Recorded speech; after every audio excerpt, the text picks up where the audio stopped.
कुछ हदीसूं आहिनि जेके मां चाहियां पई मौला अली अलैहिस्सलाम जे हवाले सां नबी करीम सल्लल्लाहु अलैहि वसल्लम जो हदीसूं आहिनि उहे मां चाहियां थी त उहे बि बयानु कजनि, उहे बि ॿुधाइजनि त असांजे ॿारनि ताईं बि इहो ज़िक्र जेको आहे उहो पहुचे। असांजा जेके नंढा जेके सिखनि था या जिन्हनि खे असां हमेशह चाहींदा आहियूं त कुझु हदीसूं कुझु ॻाल्हियूं जेके असांखे ख़बर आहिनि पोइ बि असां वरझायूं वरी वरी त जीअं उहा ॻाल्हि उहा असांजी जेके अचण वारियूं जेके जनरेशन्स आहिनि उन्हनि ताईं पहुची सघे।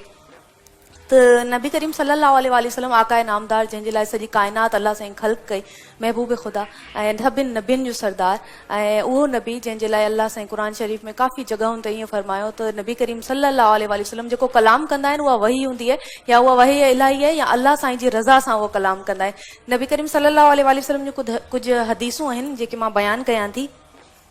पाण फरमायूं त अली जो चेहरो ॾिसणु इबादत आहे, अली जो चेहरो ॾिसणु इबादत आहे। पाण फरमायूं त अली जो ज़िक्र इबादत आहे ऐं किथे बि तारीख़ में नथो मिले त कंहिंजे लाइ नबी करीम सल्लल्लाहु अलैहि वसल्लम एॾी वॾा जेके जुमिला आहिनि उहे चया हुजनि त अली जो ज़िक्र जी इबादत आहे। ऐं पाण फरमायूं त अली खे मूंसां उहा निस्बत आहे जेका मूसा सां हारून खे हुई।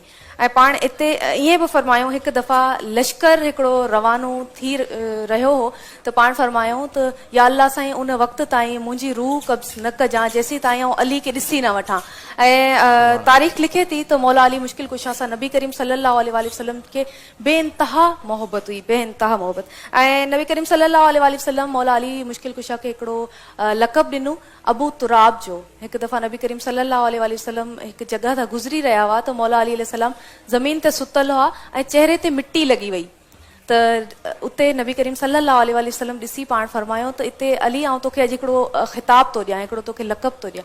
त पाण फरमायूं जी आका जेको तव्हांजो फरमान। त पाण फरमायो त इते मां तव्हांखे चवां थो तव्हां अबू तुराब आहियो। अबू तुराब यानी मिट्टी जो पीउ, मिट्टी जो वालिद।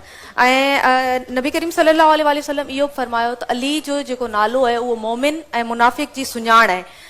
ऐं जंगे ख़ैबर जंहिंखां असां सभु वाक़िफ़ आहियूं, असांजो ॿार ॿार खे इहे किस्सा यादि आहिनि ऐं यकीन कयो अगरि असां इहे किस्सा पंहिंजे जेके हिस्ट्री जा किस्सा पंहिंजे ॿारनि ताईं पहुचाईंदासीं त उन्हनि में बहादुरी पैदा थींदी। जंगे ख़ैबर में नबी करीम सल्लल्लाहु अलैहि वसल्लम फरमायो त अलम जेको इस्लाम जो अलम आहे उहो मां उन अलम बरदार खे ॾींदसि, उन शख़्सियत खे ॾींदसि जेको अल्लाह ऐं उन जे रसूल खे सभ खां वधीक अज़ीज़ तरीन आहे। ऐं उहो अलम ॿिए ॾींहुं जंगे ख़ैबर जी फ़तह जे टाइम उहो मौला अली मुश्किल कुशा खे नबी करीम ॾिनो।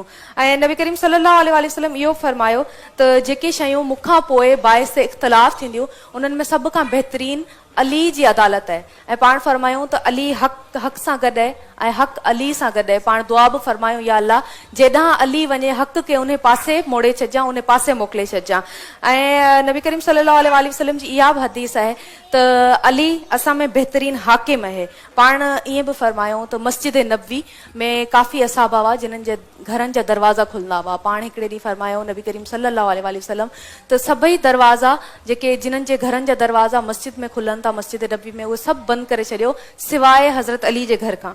ऐं नबी करीम सल्लल्लाहु अलैहि वसल्लम अञा खोड़ हदीसूं आहिनि जेके मौला अली मुश्किल कुशा जी शान में फरमायूं। पाण फरमायूं त अली मूं मां आहे ऐं अली मां आहियां ऐं अली जो गोश्त मुंहिंजो गोश्त आहे, अली जो रतु मुंहिंजो रतु आहे। पाण फरमायूं त जंहिं सतायो उन मूंखे सतायो। ऐं हिकिड़ी हदीस में ईअं बचे थो त जंहिं या अली तव्हांखे जंहिं बि क़त्ल कयो उहो दुनिया जो बदतरीन तख़लीक़ है, दुनिया जी बदतरीन जेका मखलूक है उहो इंसान हूंदो या अली जेको तव्हांखे क़त्ल कंदो। त मौला अली मुश्किल कुशा जे हवाले सां अॼु कचहरियूं कंदासीं मनक़बतूं। नबी करीम सल्लल्लाहु अलैहि वसल्लम फरमायो त जंहिं इंसान खे हज़रत आदम जो इल्म, हज़रत मूसा जी ताक़त, हज़रत नूह जो तक़द्दुस ऐं हज़रत ईसा जी इबादत ॾिसणी हुजे त उहो हज़रत अली अलैहिस्सलाम जी ज़ियारत करे। ऐं पाण ईअं बि फरमायूं त मौला अली मुश्किल कुशा जे हवाले सां त अली जी दोस्ती बुराइनि खे ईअं खाए थी जी काठी खे बाहे। चवंदी आहे मौला काइनात जा जेके फरमान आहिनि उन दौर में जॾहिं चवंदा आहिनि न साइंस न हुई जंहिं दौर में, उन दौर में जॾहिं ख़बर ई न हुई असांखे का शइ, उन दौर में मौला काइनात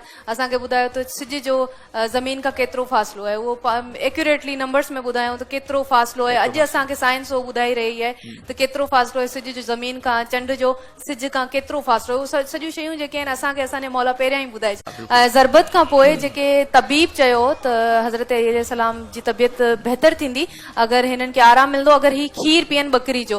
त इहो ॿुधण खां पोइ कूफे जा सभु ॿार जेके आहिनि उहे पंहिंजो पंहिंजे हिसे जो खीर जेके आहिनि उहे प्यालनि में खणी अची मौला अली अलैहिस्सलाम जे दरवाज़े ते बीह रहिया त खीर असां खां वठी मौला खे उहो खीर जेको उहो पियारनि। त एतिरी मोहबत ॿारनि खे बि हूंदी हुई।